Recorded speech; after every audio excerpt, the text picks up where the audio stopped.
যদি কিছু সংখ্যক কর্মকর্তা কর্মচারী বিপদগ্রস্ত হয় বা বিপদে যায়, তারা পার্সোনালি দায়ী, কোনো প্রতিষ্ঠান দায়ী না। আমরা সেই দৃষ্টিতে দেখি।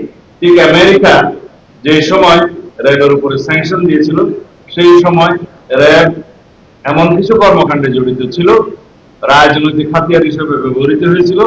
সেই সময় ফ্যাসিবাদী সরকারের যারা দণ্ডমুণ্ড ছিলেন, শেখ হাসিনা, তার রাজনৈতিক হাতিয়ার হিসেবে তাদের উদ্দেশ্য চরিতার্থ করার জন্য, একদলীয় শাসন ব্যবস্থা এবং একদলীয় রাষ্ট্র ব্যবস্থা কায়েমের জন্য যে উদগ্র বাসনা তাদের ছিল, সেটা কায়েমের জন্য এভাবে অনেক প্রতিষ্ঠানকে ব্যবহার করেছে।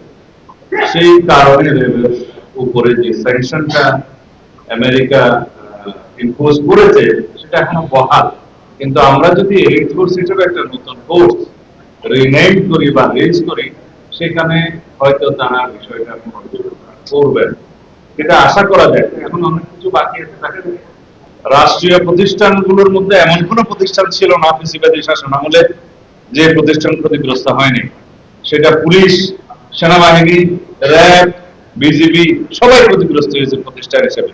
কিন্তু আমাদের স্মরণ রাখতে হবে, কয়েকজন কর্মকর্তার অ্যাক্টিভিটিস পুরো প্রতিষ্ঠান দায় দায়িত্ব নিতে পারে না। আমরা এখন যার যার নিজস্ব আইনে, সেই প্রতিষ্ঠানের আইনে সেই সমস্ত অফিসারদেরকে অ্যাকাউন্টেবল করার জন্য এবং বিচার আইনের আওতায় নিয়ে আসার জন্য আমরা অলরেডি অনুশাসন দিয়েছি।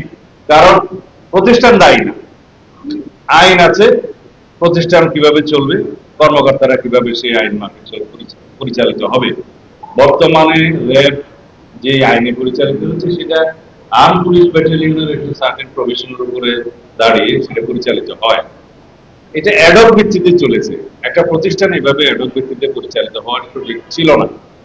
এখন আমরা সেটা আইন করব আলাদা এলিট ফোর্সের জন্য, সেখানে অথরিটি দেওয়া থাকবে, তাদের রেসপন্সিবিলিটি ফিক্স করা থাকবে, এবং সেই ক্ষেত্রে তাদের জবাবদিহিতা, অ্যাকাউন্টেবিলিটি এবং ট্রান্সপারেন্সিটাও নিশ্চিত হবে।